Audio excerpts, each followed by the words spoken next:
जय श्री कृष्ण, जय श्री राम। श्रीमद् भागवत के नवम स्कंद में आपका स्वागत है। हम अपनी कथा आगे बढ़ाते हैं। पिछली कथा में हमने यहाँ तक जाना था कि इक्ष्वाकु ने अपने पुत्र विकुक्षी को देश निकाला दिया था। जब इक्ष्वाकु परलोक धाम सिधार गए तब विकुक्षी अपने स्थान पर अपने देश वापस लौटे और उन्होंने अपना राज्य बाहर संभाला। उनके पुत्र हुए पुरंजय। अब उनको इंद्रवाह भी कहते हैं और ककुत्स भी कहते हैं। तो उनका नाम इंद्रवाह या ककुत्स कैसे पड़ा, आइए जानने की कोशिश करते हैं। तो सतयुग के अंत में देवों और दानवों के बीच में महासंग्राम हुआ। देवताओं का और दानवों का जो घोर संग्राम हुआ था उसे महासंग्राम भी कहा जाता है। उस संग्राम में दानव बहुत ज्यादा शक्तिशाली साबित हो रहे थे। उन्होंने देवताओं को बहुत बुरी तरह से हराना शुरू किया। अब इंद्र भगवान विष्णु के पास गए थे कि आप हमारी मदद कीजिए। तब उन्होंने कहा कि आप विकुक्षी के पुत्र के पास चले जाइए, वही आपकी सहायता करेंगे। अब जब वे विकुक्षी के पुत्र के पास गए तब उन्होंने ये कहा कि अगर इंद्र मेरा वाहन बने तो मैं ये युद्ध लड़ूंगा। पहले तो इंद्र ने इनकार कर दिया, लेकिन फिर बाद में वे मान गए और वे बैल बने। जब पुरंजय उस बैल की पीठ पर मतलब ककुक पर सवार होकर के युद्ध लड़े, भगवान विष्णु ने उन्हें ढेर सारे आशीर्वाद के साथ में एक ऐसा तरकस दिया कि जिसके बाण कभी खाली ना हो, और वे अपने बाणों से अग्नि वर्षा करने लगे और अंत में उन्होंने सभी दैत्यों को वहां से बाहर भेज दिया, उन्हें हराया और उन्होंने उस पूरी नगरी को जीत लिया और उसे इंद्र को सौंप दिया। क्योंकि उन्होंने उस पूरी नगरी को जीता था इसीलिए उन्हें पुरंजय कहते हैं। और क्योंकि वे इंद्र को वाहन बनाया था इसलिए उन्हें इंद्रवाह भी कहा जाता है। और क्योंकि वे इंद्र की पीठ पर मतलब उसके ककुक पर बैठे और उसके ऊपर बैठ करके उन्होंने युद्ध किया, इसलिए उनका नाम ककुत्स भी है। आगे हम जानने की कोशिश करेंगे कि पुरंजय के आगे के वंश में कौन कौन राजा हुए। तो कहते हैं कि पुरंजय का पुत्र था अनेना और अनेना के पुत्र थे पृथु। पृथु के विश्वरंदी और उसके चंद्र और चंद्र के युवनाश्व। युवनाश्व के पुत्र हुए साबस्त और साबस्त के पुत्र हुए बृहदश्व। बृहदश्व के पुत्र हुए कुवलयाश्व। कुवलयाश्व के 21,000 पुत्र थे और उन 21,000 पुत्रों के साथ में उन्होंने धुंधु नाम के दैत्य को मारा था। जबकि धुंधु ने उनके सभी पुत्रों का संहार किया, उसमें से केवल 3 पुत्र बच गए थे, लेकिन बाकी के सभी पुत्रों का उन्होंने संहार किया था। तो धुंधु जो दैत्य है उसको मारा था, उसकी हत्या की थी, उसको मोक्ष दिया था, इसीलिए उनका नाम धुंधुमार भी पड़ा। 3 जो पुत्र बच गए थे वे उनके नाम हैं दृढ़ाश्व, कपिलाश्व और भद्राश्व। दृढ़ाश्व से हयरश्व हुए और हयरश्व से निकुंभ का जन्म हुआ। निकुंभ के बर्हणाश्व, बर्हणाश्व के कुशाश्व और कुशाश्व के सेनजीत और सेनजीत के युवनाश्व नाम के पुत्र हुए। युवनाश्व के पहले कोई संतान नहीं थी। वे वन में गए, घोर तपस्या की और फिर उन्हें एक पुत्र हुए जिनका नाम था मांधाता। अब मांधाता की पत्नी हुई शशि बिंदु और शशि बिंदु की पुत्री थी बिंदुमती। बिंदुमती के गर्भ से 3 पुत्र हुए, उनके नाम हैं पुरुकुत्स, अम्बरीश और मुचुकुंद। उनकी 50 बहनें भी थीं, मतलब ये 3 पुत्र हुए, साथ में 50 पुत्रियां भी हुई। और उन्हीं सभी ने सौभरी ऋषि से विवाह किया था। वे सौभरी ऋषि को वरण करी थी। आइए जानने की कोशिश करते हैं कि उन्होंने सौभरी ऋषि के साथ में क्यों विवाह किया। तो कथा यूं ऐसी है जो मैं आपको बिल्कुल साधारण शब्दों में सब बताऊंगी कि सौभरी ऋषि बहुत बड़े तपस्वी ऋषि थे। तपस्या की वजह से वे वृद्ध भी हो चुके थे। अब सौभरी ऋषि वृद्ध हो गए थे, बाल पक गए थे शरीर में, बिल्कुल भी जैसे मानो कि कोई भी प्रकार की जान नहीं है, लेकिन फिर भी उनमें तेज तो था। एक बार वे मंधाता, जो कि राजा मंधाता है, उनके राजभवन पहुंच गए और राजभवन पहुंचने पर राजा मंधाता ने उनसे पूछा कि विप्रवर मैं आपको क्या दक्षिणा दूं, आप क्या चाहते हैं?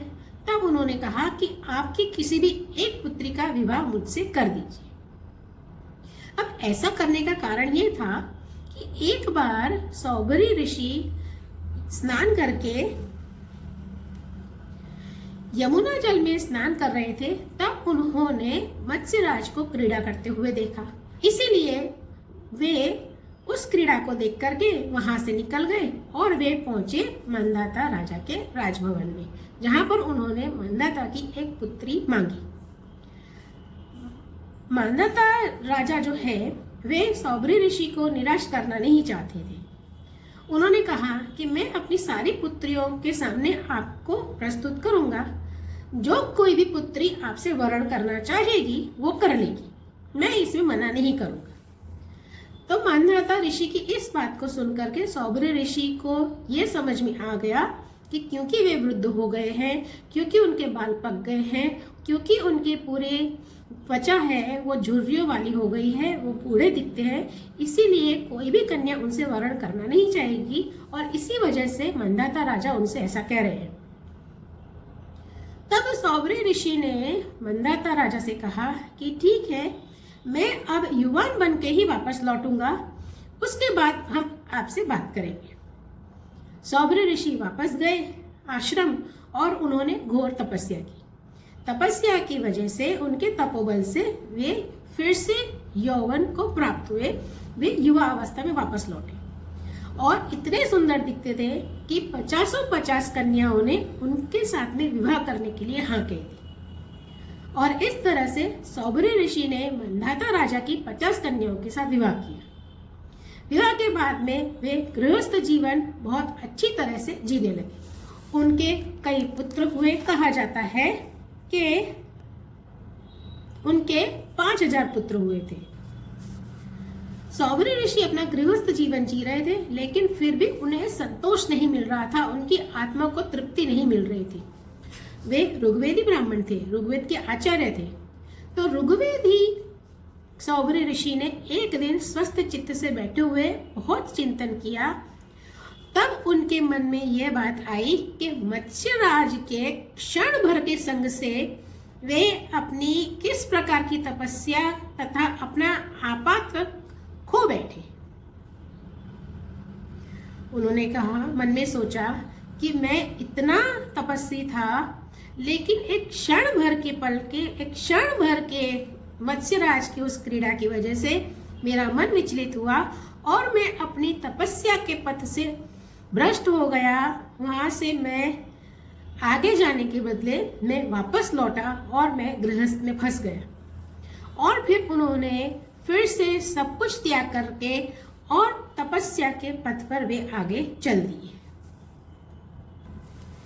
जब उनकी पत्नियों ने ये बात जानी कि सौभरी ऋषि वापस वन में जा रहे हैं, तो वे भी उनके साथ में वन की ओर चल दी और उन सभी ने अपनी यात्रा साथ में आगे बढ़ाई, एक तपस्वी की भांति। सौभरी ऋषि ने इतना घोर तप किया कि उनके शरीर से अग्नि प्रकट हुई और वे खुद उस अग्नि में परमात्मा को खोजने के लिए लीन हो गए। उनकी पत्नियों ने जब अपने पति सौभरी ऋषि को आध्यात्मिक गति देखी कि ये तो अग्नि में समा गए हैं, तब जैसे ज्वालाएं शांत अग्नि में लीन हो जाती, वैसे ही वे उनके प्रभाव से सती हो करके उन्हीं में लीन हो गई और उन्हीं की गति को प्राप्त हुई। इस तरह से सौभरी ऋषि और उनकी 50 पत्नियां ने परम गति को प्राप्त किया। आगे हम जानेंगे राजा त्रिशंकु और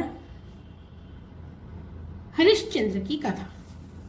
तो त्रिशंकु की कथा कुछ ऐसी है कि त्रिवंदन के पुत्र हुए सत्यव्रत, और उन्हीं को त्रिशंकु कहते हैं। सत्यव्रत अपने पिता और गुरु के श्राप से चांडाल हो गए। चांडाल होने के बाद विश्वामित्र के प्रभाव से वे सशरीर स्वर्ग की ओर चले गए। जब वे स्वर्ग पहुंचे तो देवताओं ने उन्हें वापस धरती पर भेजने के लिए धकेल दिया। जैसे ही विश्वामित्र ने देखा कि वे धरती की ओर आ रहे हैं तो उन्होंने उनको आकाश में ही रोक दिया, और इसी वजह से वे आज की तारीख में भी आज भी पृथ्वी के चारों ओर आकाश में भ्रमण कर रहे हैं, ऐसा माना जाता है। अब त्रिशंकु के पुत्र थे हरिश्चंद्र। उनके लिए विश्वामित्र और वशिष्ठ, इन दोनों के बीच में एक बार घोर युद्ध हुआ, और उसमें उन ऋषियों ने पक्षी का स्वरूप लिया था। पक्षी के स्वरूप को लेकर के उन दोनों के बीच में युद्ध हुआ, और वे कई हजार वर्षों तक लड़ते भी रहे। युद्ध की कहानी हम बाद में सुनेंगे। आगे देखते हैं कि हरिश्चंद्र के कोई संतान नहीं थी। जब उनके कोई संतान नहीं थी तो वे वरुण देवता की शरण में गए और उनसे ये कहा कि यदि मुझे पुत्र हुआ तो मैं उसी से आपका यजन करूंगा। वरुण देव ने कहा ठीक है, और फिर हरिश्चंद्र को रोहित नाम का पुत्र हुआ। जैसे ही उन्हें पुत्र प्राप्त हुआ तब वरुण देव ने उनसे कहा कि अब आप मेरा यज्ञ करो। हरिश्चंद्र ने कहा कि जब मेरा पुत्र 10 दिन का हो जाएगा उसके बाद मैं यज्ञ करूंगा। 10 दिन के बाद वरुण देव फिर वापस लौटे, उनसे कहा कि अब आप मेरा यज्ञ करो। लेकिन हरिश्चंद्र हर बार वरुण देव को यज्ञ करने के लिए टालते गए। कभी कहते 1 महीने का हो जाएगा तब यज्ञ करूंगा, फिर कहा 1 वर्ष का हो जाएगा तब ये करूंगा, कहा कि जब इसके दांत निकल आएंगे तब मैं यज्ञ करूंगा, जब ये चलने लगेगा तब यज्ञ करूंगा, दूध के दांत गिर जाएंगे तब यज्ञ करूंगा। इस तरह से वे यज्ञ को टालते रहे। और इसी बीच में हरिश्चंद्र के जो पुत्र हैं रोहित, वे बड़े हो गए। जब रोहित को पता चला कि मेरे पिता मुझे यज्ञ में बलि देना चाहते हैं तो वे अपनी जान बचाने के लिए वन में चले गए। कई वर्षों तक वे वन में भटकते रहे।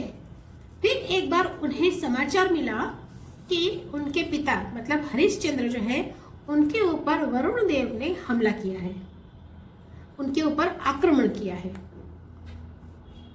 और उस आक्रमण की वजह से हरिश्चंद्र महोदर रोग से पीड़ित हो गए। तो रोहित ने सोचा कि मैं क्यों ना अपने घर वापस चला जाऊं, अपने पिता के पास वापस चला जाऊं। तो जब वे वापस अपने पिता के पास लौट रहे थे तो इंद्रदेव ने उन्हें रोक दिया। उनसे कहा कि यज्ञ पशु बन करके बलि चढ़ने से तो अच्छा है कि आप पूरी पृथ्वी पर भ्रमण करें, यज्ञ करवाएं, होम हवन करें, पवित्र तीर्थों का आप पवित्र क्षेत्रों का सेवन करते हुए आप अपना जीवन व्यतीत करें। तो इस तरह से रोहित को इंद्रदेव ने रोक लिया। रोहित रुक गए। 1 वर्ष बीता, 2 वर्ष बीते, इस तरह से पूरे 5 वर्ष बीत गए। वे जब जब सोचते कि मैं अपने पिता के पास वापस लौट जाऊं तो इंद्र वहां पर आ जाते और उन्हें रोक देते कि आप ऐसा मत करिए, अपने पिता के पास जाकर के यज्ञ पशु मत बनिए जिसकी बलि चढ़ानी हो। अब एक बार 7वें वर्ष की बात है कि एक बार जब वे अपने नगर को लौट रहे थे तो उस वक्त उन्होंने अजीगर्त से उनके मझले पुत्र को ले लिया। उन्होंने कहा, अब इसमें ये कहानी है कि बड़ा पुत्र जो होता है वो पिता को प्रिय होता है, छोटा पुत्र माता को प्रिय होता है। तो मझले पुत्र ने कहा कि मैं आपके साथ चलने के लिए तैयार हूं। तो मझले पुत्र का नाम था सुनक्षेप। तो सुनक्षेप को लेकर के रोहित अपने नगर को चल दिए। वे ये चाहते थे कि मेरी जगह पर सुनक्षेप की बलि दी जाए, जिससे कि पिता का जो वरुण देव को वचन है वो भी पूरा हो जाएगा और मैं भी जीवित रह जाऊंगा। रोहित ने सुनक्षेप को मोल लिया, अपने नगर पहुंचे। पिता ने मतलब हरिश्चंद्र ने जैसे सुनक्षेप को देखा, रोहित ने उन्हें सौंप दिया कि आप पुरुष यज्ञ करवाइए और इसकी हम बलि चढ़ाएंगे। तो पुरुष यज्ञ शुरू हुआ, जिसमें सुनक्षेप की बड़ी बलि चढ़ाने वाले थे। उस समय इंद्र ने प्रसन्न होकर हरिश्चंद्र को सोने का रथ दिया।